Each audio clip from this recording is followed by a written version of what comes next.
I have noticed a basic trait of human nature where the forbidden fruit is always more attractive than the one served. It is the same in the video game industry, where the ultra-violent games promising over-the-top action have always been a hit with the gamers. The censors, bans, and constant criticism could never stop these games from achieving their cult status and popularity. Even today, good old-fashioned violence remains at the heart of modern gaming, but it actually started back in the 90s with some promising arcade games that were filled with bloodshed and violence. In this video, I will explore the choicest of these arcade hits that actually let you play and experience the bloody world for yourself during the magical arcade days of our childhood.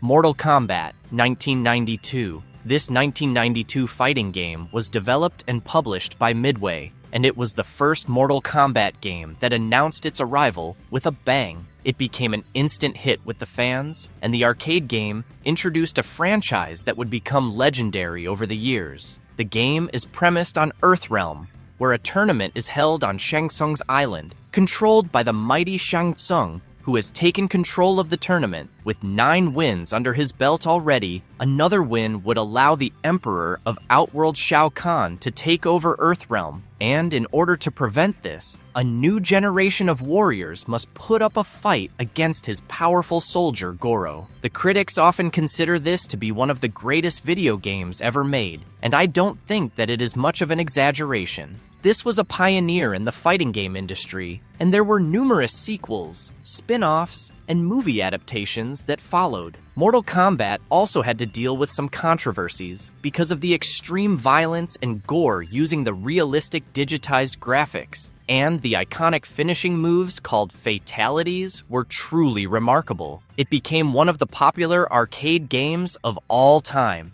and the perfect combination of great graphics and sound made it a fighting game to remember.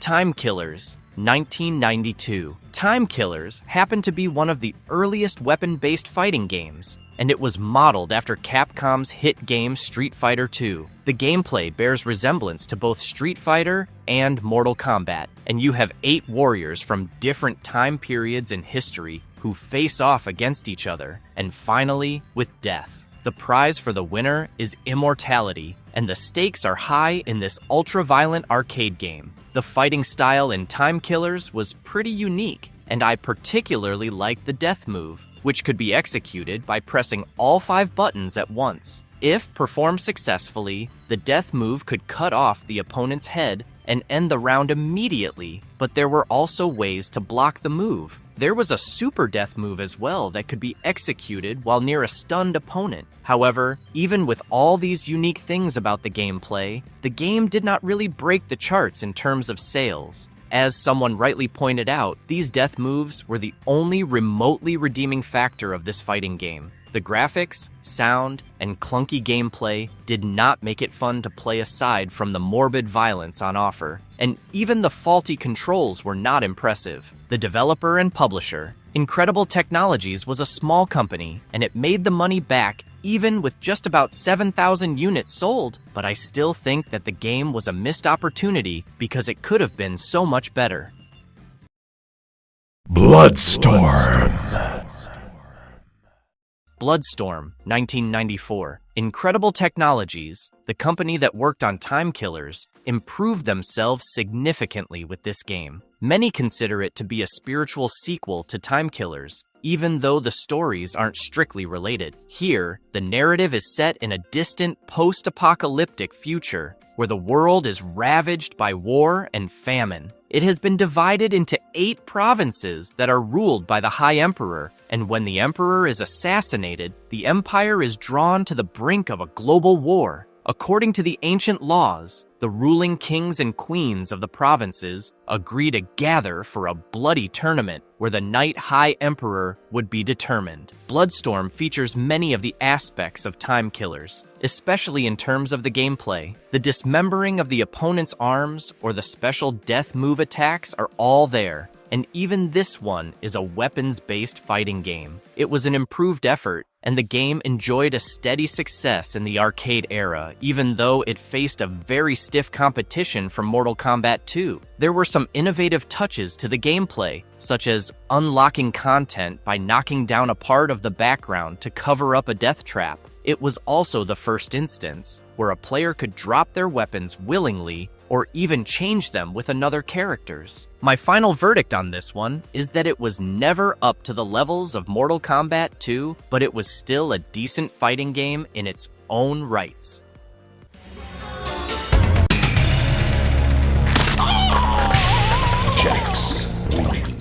Mortal Kombat 2, 1993. If the first Mortal Kombat game set the standards high, the second one raised the bar even further with an improved gameplay and an expansion of the mythos. The game narrative picks up from where Shang Tsung failed to defeat Liu Kang in the previous tournament. He now gets his master Shao Kahn, the supreme leader of the Outworld, to spare his life and asks him to hold the tournament in Outworld this time around. Shang Tsung's youth is restored when Shao Kahn agrees to the plan, and the new tournament is even more dangerous. Mortal Kombat 2 is also known for establishing that the original Sub-Zero Bi-Han was killed by Scorpion in the first game, and Bi-Han's brother Kuai Liang is the new Sub-Zero. After it was released, the game became an unprecedented commercial success. People loved the more varied finishing moves, including the new fatalities per character. There were some very interesting characters in the mix of things like Kitana,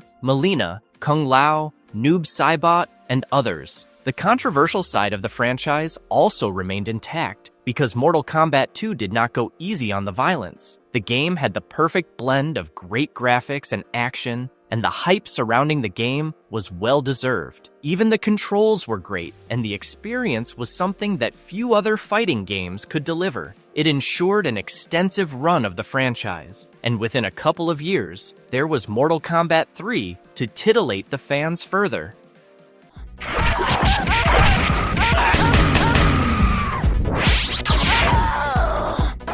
Killer Instinct, 1994. Killer Instinct, developed by Rare, was originally released for arcades by Midway, and it was ported to the Super Nintendo Entertainment System and the Game Boy the following year. The story revolves around a powerful megacorporation, Ultratech, that organizes a tournament called Killer Instinct. In this tournament, various experimental creatures fight alongside the regular participants in order to test their strengths. On the other hand, Ultratech also discovers a technology to create bridges between dimensions, and this releases a two-headed Cyclops from the dimensional prison in Limbo. The game featured more detailed graphics and more diverse characters than any other games of its genre, and the gameplay elements were pretty unique as well. It was not surprising that Killer Instinct quickly became a commercial success, and it was soon followed by a sequel. This recorded being one of America's top 5 highest-grossing dedicated arcade games of 1995. The arcade version did get an A+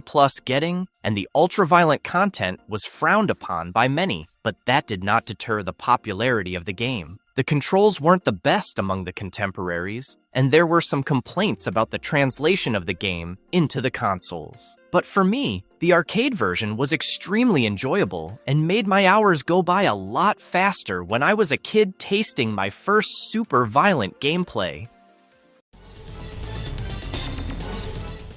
Mortal Kombat 3, 1995. This is the third installment in the popular Mortal Kombat franchise, and it serves as a sequel to the 1993 Mortal Kombat 2. This time, the tournament storyline is avoided, and instead, various warriors fight against the returning Shao Kahn. He has grown weary of the losses in the tournament, and Shao Kahn now puts into action an ancient plan. He uses his Shadow Priest to revive his former Queen Sindel and she is revived in Earthrealm, which allows Shao Kahn the opportunity to cross the boundaries to reclaim his queen. This makes Earthrealm a part of the Outworld, and only a few survive protected by Raiden. Now, the battle begins to stop Shao Kahn in order to save Earthrealm from permanent doom. I love the detailed game lore that lives up to the expectations of the fans, and there are so many story elements here that you will be totally hooked on. The game was extremely popular among the fans of the franchise, and it became the highest-grossing arcade conversion kit in 1995 as one of the best-selling games. Some were critical of the somewhat less appealing new characters, but I didn't mind the changes. Yes, more of the established stalwarts like Scorpion and Katana would have been fun. The Gore Galore formula worked like a charm, and the fast-paced gameplay was also very engaging. One could argue that the Mortal Kombat series was getting stale with not enough original content for the third game, but I am strictly with the theory that there is no need to change something that isn't broken.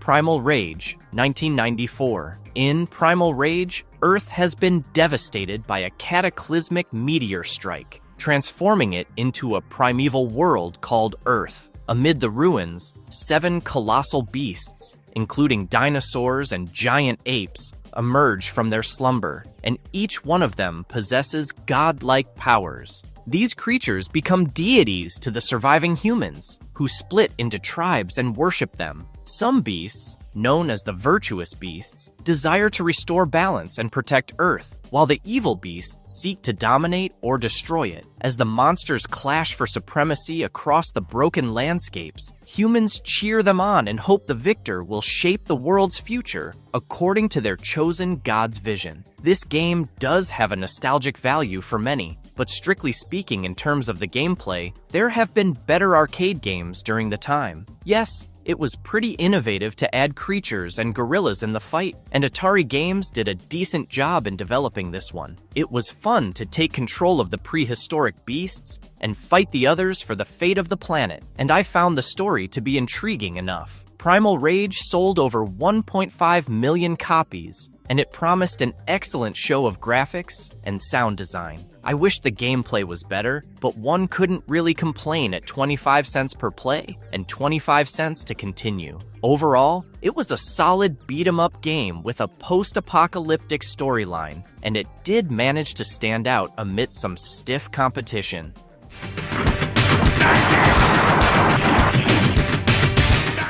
Mutant Fighter, aka Death Braid, 1991. This game was published and developed in-house by Data East for arcades, and it slipped past many as an underrated fighting game. As for the game narrative, it is premised around a combat tournament that is held after the death of the king to figure out the new ruler. As a player, you have to face 12 opponents sequentially in one-on-one combat, and once they are defeated, you will be crowned as the new ruler of the kingdom. When the game was released in Japan, it quickly became the second most successful table arcade unit of the month. The fans described the game as a hidden gem that came with wonderful graphics, animation, and sound. The gameplay was pretty remarkable as well, and there were a number of different attacks that could be executed here. I found the game to be very classy, and there were some moves that could be figured out with time, which could be absolutely lethal and causes serious damage to the opponent. On the downside, some of the characters were irrelevant, and the number of stages available could have been better. In a nutshell, this was a fighting game that never got the same kind of attention as the likes of Mortal Kombat, but personally, I do not rank it too far behind.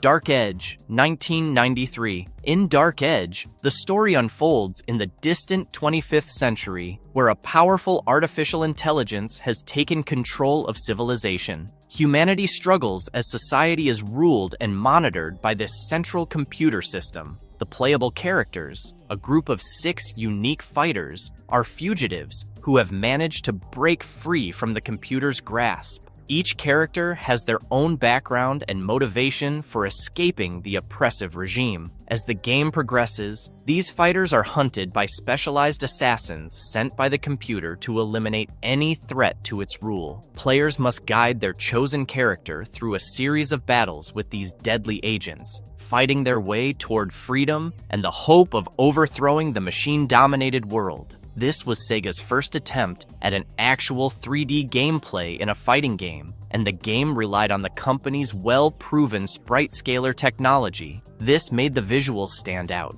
and the setting was quite uncommon for a fighting game based in the early 1990s. The characters were quirky, but the game structure was surprisingly conventional for the most part. While I don't recall too many bad things about the game, the greatest flaw was probably in embracing the third dimension too much. It might look generic and outdated today, but back in those times, Dark Edge was like a true alternate game that offered strangely accurate graphics and fast-paced action.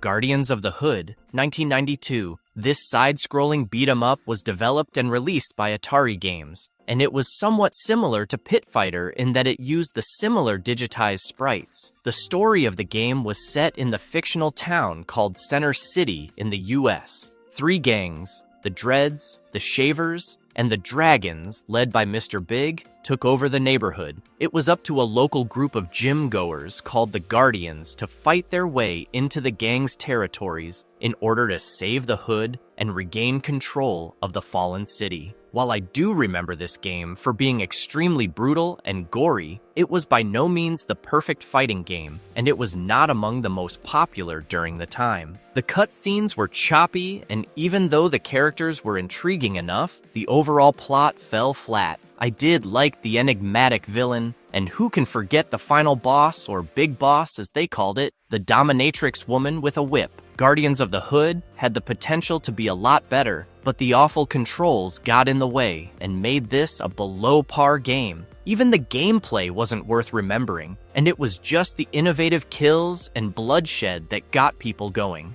Best of the Best, Championship Karate, 1994. The objective of this game was to win the kickboxing championship, and equally simple was the gameplay as you came up against an array of kickboxing masters in a series of fighting matches. You had to choose your fighter depending on the parameters like strength, stamina, and resistance, and there were as many as 55 different moves to choose from. The gameplay even allowed some training at a gym before the real fight, and one had to alternate between training and fights because the former improved stamina, strength, and resistance. Many of you might not think of this game very highly, but renowned martial artist and actor Ron Yuen revealed during a 1994 interview that according to him, this was one of the best SNES fighting game from a purely technical martial arts point of view. He wasn't really wrong about this one, because the accuracy of the fighting moves and the brutality of the fights were something worth remembering. Many called this as a replica of the game Panzer Kickboxing, and even though there were some glaring similarities, Best of the Best could still hold its own in the genre. This was actually an updated version of Panzer Kickboxing, and this is why you will find the same crowd, referee, and even the fighting moves. If you were a fan of pure fighting games back in the day, you simply couldn't look beyond this popular arcade hit.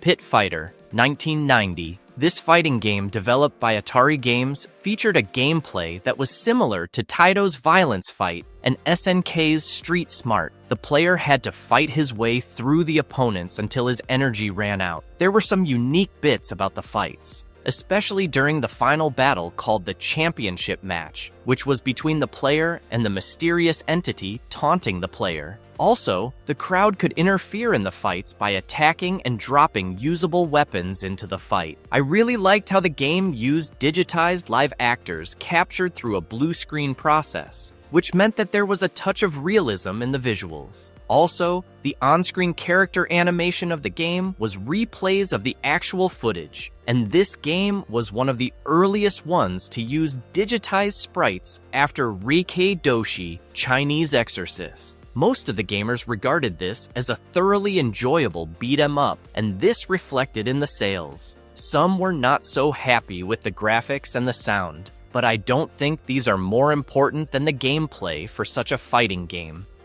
Fighting Mania 1997, I was intrigued by boxing and boxing-based games, and Fighting Mania always held a special place for me. This boxing game was based on the popular manga series Fist of the North Star, and it was released by Konami as a coin-operated arcade game. The fights were quite realistic, and one had to be careful about not punching too hard because the arcade machine could break. What was truly important was the timing of the punch, and just like any other conventional fighting game, the player had a life gauge at the top just like the enemy. Fighting Mania became so popular that even a sequel was developed in the times to come, and I wish I got my hands on the Japanese version, which featured the original theme song from the anime series during the key fights. The gore of the manga series was reflected in the game as well, and the game narrative took on the entire story from 3 different perspectives. Even the graphics were taken from the anime directly, and the cartoon style was radiant for the game. If you liked Fist of the North Star, this is one arcade game that you must know about because it was truly one of its kind. Blood Warrior 1993. Blood Warrior was the worthy successor to the popular 1992 arcade game Shogun Warriors. And unlike the predecessor, Blood Warrior used digitized images of real actors within the game. In fact, it was closer to Street Fighter II than anything else. Each character had a number of special moves performed with directional inputs, and the several playable characters only made things interesting. You didn't have much of a story here, but nobody really cared about the lore in such a simplistic arcade fighting game. The amount of blood and gore in the game reminded one of the likes of Mortal Kombat, and there were some rather innovative kills to be enjoyed. It was probably mediocre in comparison with the competition, but the wacky design choices were loved by many. If you have played this game during the 90s, you truly have been a fighting game enthusiast and dug into the most underrated specimens in the popular genre. Marvelous verdict, unforgettable, and unhinged arcade games. There is something very emotionally enriching about the arcade games, and I can never get over the fact that these games made my childhood special. Those were different times, and it wasn't all that easy to play a video game whenever you wanted, which probably made the time spent at the arcades all the more enjoyable. Many of these games are regarded as legends in their genre, and as long as you don't mind the insane amount of violence and gore, you will be in for an absolute joyride even today. Do let me know in the comments below if such unique arcade games ring a bell for you as well. And if yes, I would love to hear about your favorites from the list.